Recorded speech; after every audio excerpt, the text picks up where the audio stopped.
माझ्या बहिणीला तर पोर नाही मिळत, बहिणीचं तर लगीन झालं, मग घ्यायचा कुणाचा? मग मला सक्का मामा बबन, जेव्हा सक्का मामा, मग मी त्याला त्याचे पोर प्रार्थनेमध्ये जन्माल झाली, मग ती घालवायची प्रयत्न केला. आता मी याचा पुंजान घेतो, पण जेव्हा ते पुंजान घ्यायला गेलो तर मला आता 2-4 दिवसात पुंजान घेणार, तर अगोदर मला शिकवणार भगत 5-15 खलास झालं. मी देवाला बोलले धन्यवाद.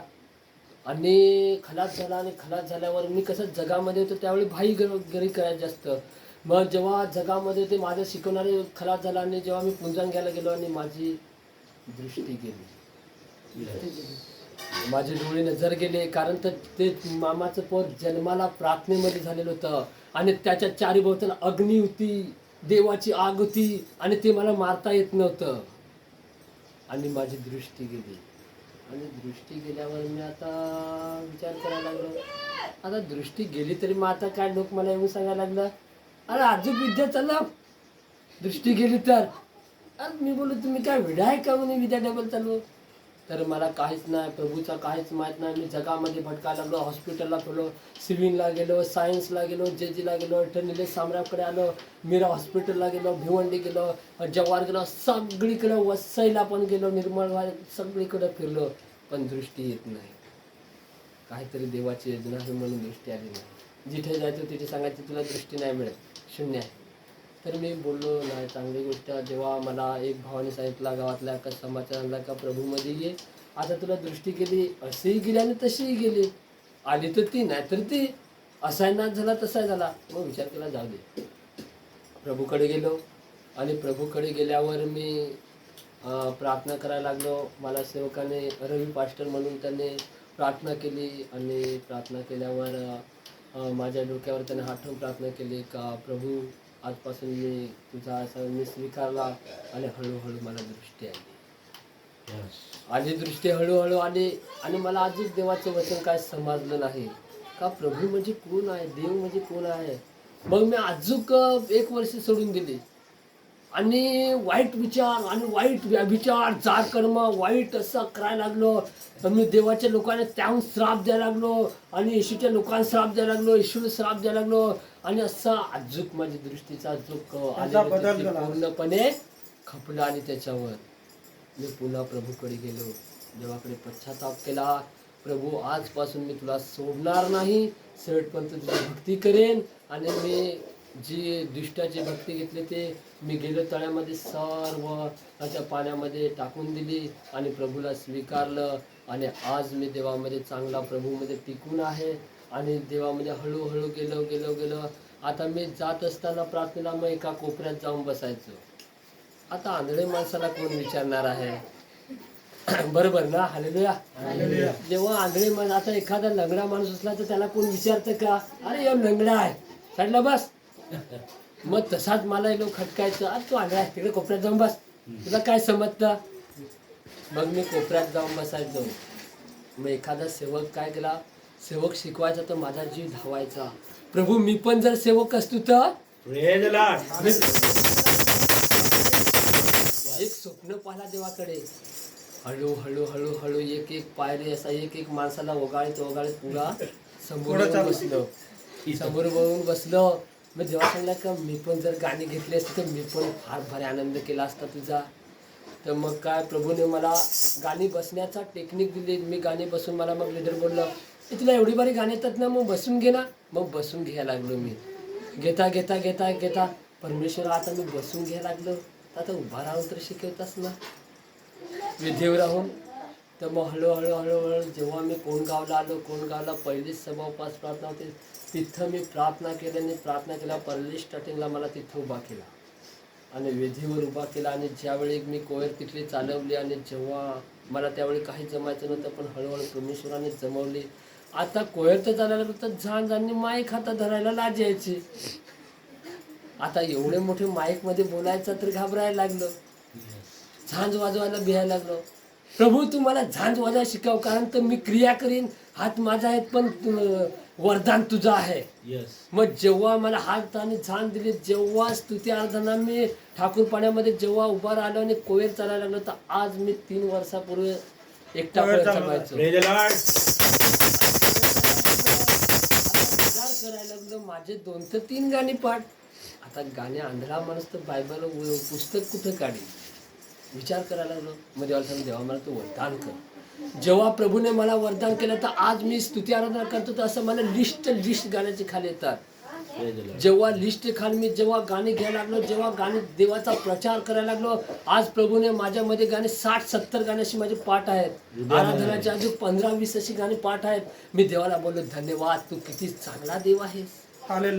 मग मी कोहेर चालवायला लागलो आणि माझ्या अगोदर तिथे 7 लीडर होतं. अख्खं परमेश्वराने खाली ठेवलं आणि एकटा स्तुती आराधना करायला लागलो. परमेश्वराला बोललो, धन्यवाद देवा, माझ्या देवा तू काहीतरी काम करतोस. मग तिथून मी हळूहळू काम करायला लागलो, देवाचा महिमा करायला लागलो आणि आज मी प्रभूमध्ये आहे. आणि सर्व वाईट प्रचार मी सर्व टाकून दिला आणि आज देवाचा महिमा करतो. तसाच बहिणी भाऊ, तुम्ही पण देवाचा विश्वास करा. कारण तर मी असा बघत होतो, लोकांना मारायचं तर असं हे विक्रम घरी एरियामध्ये पण बघत असं नव्हतं. त्यांच्याशी बापाचे बाप मी होतो, पण त्याच्यापासून मी आज प्रभूकडे आलो. धन्यवाद. आणि जेव्हा मी प्रभूकडे आलो, देवाकडे क्षमा मागली, आज देवाने मला त्याच जागेवर ठेवलं नाही. मी येशूचे किती श्राप दिले, येशूला निंदा केली, छळ केला, पण तशातून मी आज परमेश्वराकडे पुढे आलो आणि देवाची आज भक्ती करायला लागलो. म्हणून परमेश्वराने आज हे वेदीवर उभा राहायचे. धन्यवाद.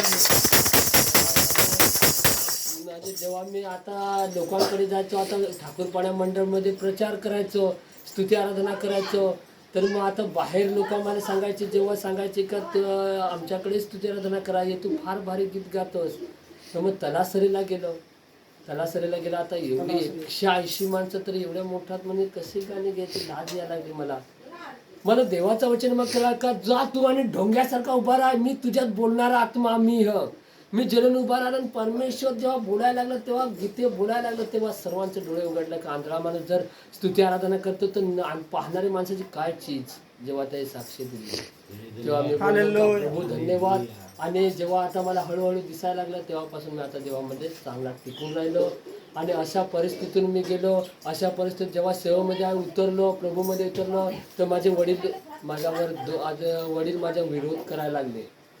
आणि जेव्हा विरोध करायला लागले, मी माझ्या वडिलांचा मार खाला, सकाळ उठून मार खाला. माझ्या घराबाहेर मला वडिलांनी कपडे फेकून दिले आणि सगळा फेकून दिला, बिशान फेकून दिला. आईला सांगायचा, आपल्याला मुलगा जन्माला झालेला नाही मिळत, एकच बहीण झाली आहे, मग आता राहायचा कुठे, पाण्यात आता राहायचा कुठं. मग मी सगळे नदीमध्ये राहायचो 5-5 दिवस. देवाची पश्चाताप करा, प्रभू तू तर असा म्हटलास का बाप मी आहे आणि सांभाळणारा तूच आहेस, तर मी तुझा मुलगा आहे. मी जिकडे जाईन तिकडे तू संगतीत राह. जेव्हा माझ्या घराच्या बाहेर कपडे त्याने फेकून दिलं, तेव्हा मी विचार केला का आता इथे जागा मला भेटणार नाही, मला कुठेतरी जायला लागेल.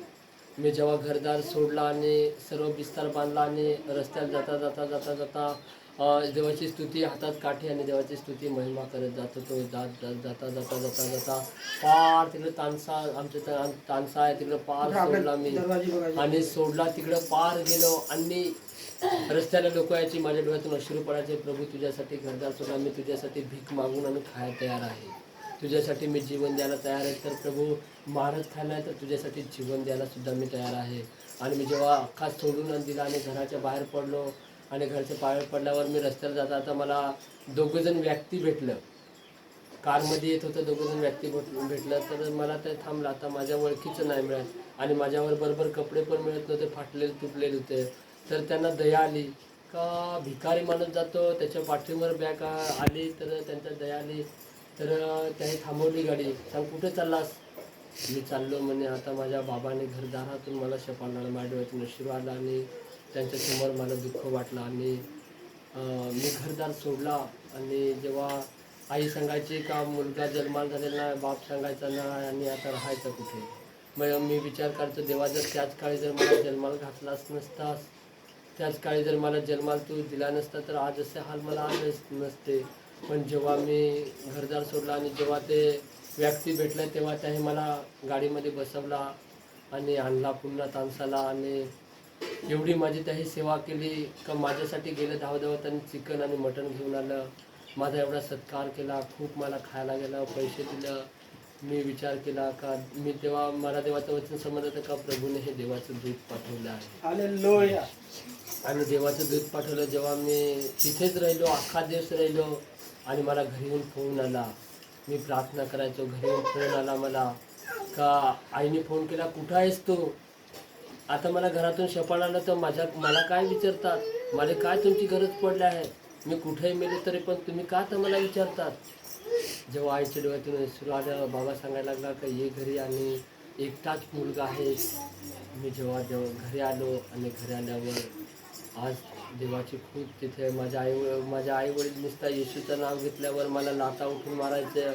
जेवणावर उठून मी मार खाला, असा मार खाला का खूप मार खाला. आणि अशा परिस्थितीनं आज मी पुढे आलो आणि आज देवासाठी मी चांगले उपवास केले, परमेश्वराकडे भरपूर प्रार्थना केली आणि आज मला घरचं कोणीही विरोध करीत नाही. आई आणि वडील जुन्मा सांगतात का जा प्रार्थनेला, एक दिवस नाही गेलं तर उलट त्यांना दुखवतात का प्रार्थनेला उठ, लवकर जा, देव तुझा वाट पाहतो. पण येणाऱ्या दिवसात त्यांना पण आम्ही हळूहळू प्रार्थना केली आणि मग विचार करायला गावामध्ये गेलो आणि परमेश्वराला सांगितलं, प्रभू आता मला सेवेवर तर उभा केलास, पण सेवेवर उभा तर केलास, पण आता मला लोकही भरपूर दे. त्यावेळी आमच्या मंडळीमध्ये जास्त लोक नव्हते, 25 ते 30 लोक होते. मग आता एवढी लोक होते, प्रभू एवढीशीच्यात काय सेवा आहे? आता रोपटं तर आम्ही लावलं आहे, पण पीक देणारा तर तूच आहेस. मग आता पीक देणारा प्रभू पीक दिलं आहेस, पण ते पीक सगळं सारखं नाही मिळत, नासकं पीक आलं आहे, ते खराटून टाक परमेश्वरा.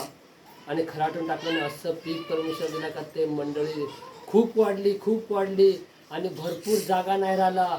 आणि पुन्हा येणाऱ्या दिवसामध्ये जशी झाडाची पालवी खराटली तशी खरडून पडली आणि आज तिथे 25 ते 20 लोक आहेत. देवाला धन्यवाद. आणि जेव्हा मी सेवेमधून आता बाहेर निघालो, मला प्रास्टर बोलला का नितीन सेवेला तिथे नाही राहायचा. मी बाहेर निघलो का मला कुठेतरी सेवा करायला लागेल. आणि आज परमेश्वराने मला घरीच ठेवलं नाही तर याच जागेवर प्रभू घेऊन आला. देवाला धन्यवाद, कोटी कोटी परमेश्वराला धन्यवाद.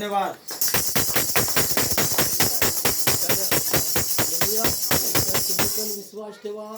काही दरीतून जायला लागेल, काही खोऱ्यातून जायला लागेल, लोक तुम्हाला दगड्या मारतील, निंदा करतील. अरे हा येशूमध्ये गेला बाटला, हा येशूमध्ये गेला ख्रिश्चन झाला.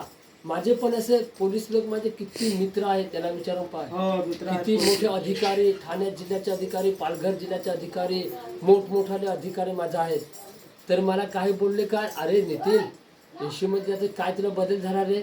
मी बोललो माझा देव आणि तुझा देव एकच आहे, तोच तुला बनवणारा आहे. मग त्याने मला प्रश्न केला का मग येशूमध्ये गेला तर माणूस कसा रूपान झाला माकडापासून?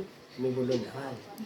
मग काही गोष्टींनी प्रचार केला का देव असा आहे, देव तसा आहे, देव खूप चांगला आहे. मग त्याने दुसरा प्रश्न मला केला का जात कशी आली? मी बोललो जात, त्याच्यावर पण प्रचार केला. मग त्याने मला प्रश्न केला का शैतान कसा गावात घुसायला लागला? अशा परिस्थितीतून मी गेलो पुढं. तर तुम्ही पण विश्वास ठेवा. लोक तुम्हाला वाईट बोलतील, लोक द्वेष करतील, लोक सांगतील इथं प्रार्थना बरोबर भेटत नाही, तिथं वचन भेटत नाही, असे लोक तुमच्यावर आरोप लावतील. पण तुम्ही विश्वास ठेवा, एकाच देवाकडे प्रार्थना करा. एकच बाप आहे, असं नाही काय हे मधुकरची मंडळी तो त्याचा देव वेगळा आहे आणि आपला देव वेगळा आहे, तसं नाही मिळत. आपला देव आणि त्याचा देव एकच आहे आणि सर्वांचा बाप एकच आहे. तर त्यांचा भेदाभाव म्हणजे त्याच्यावर झालेला आहे. तर त्याच्याकडे लक्ष देऊ नका. तर मनुष्य बदलतो, मनुष्य पलटी मारतो, पण त्या मनुष्यावर विश्वास करू नका. तर आपल्या स्वर्गातल्या पित्यावर विश्वास करा. तो तुम्हाला युगानुयुग सांभाळेल आणि तुमच्या सर्व काळ तोच संगती राहील. तुम्ही जिकडे जाल तिकडे तुमच्या संगती आहे. आणि तुम्हाला लोक किती पण भांडतील, विरोध करतील, पण असा एक उदाहरण आहे का कुत्रा किती पण भोकला तर पण ते चावत नाही. आता एखाद्याच्या दारासमोर कुत्रा असला तर रात्री गेला किती भुकेल, पण ते चावा येईल का? त्याला भीती आहे ना, त्या दगडा आपटून माझ्यावर. बरोबर ना? तसा शैतान किती भोकल तुमच्यावर, किती चावायचा प्रयत्न करील, माणसामध्ये तुम्हाला दांडका घेऊन येईल. पण काय करील, एखाद्या माणसाला मारायला जर आता विश्वासू माणसाला जर मारायला गेला तर तो काय करेल, नाही तू चल ना पुढं, नाही तू चल ना पुढं, अरे तू चल ना. मग त्यांच्यात भीतीचा आत्मा येईल. परमेश्वर देवाच्या माणसाला कधीच मारून देत नाही. तर तुम्ही विश्वास करा आणि काही खोऱ्यातून दऱ्यातून जरी तरी पण परमेश्वराला सोडू नका. आणि देव तुम्हाला युगानुयुग संगती आहे, देव तुमच्या संगती असतो. येशूच्या नावात आमेन.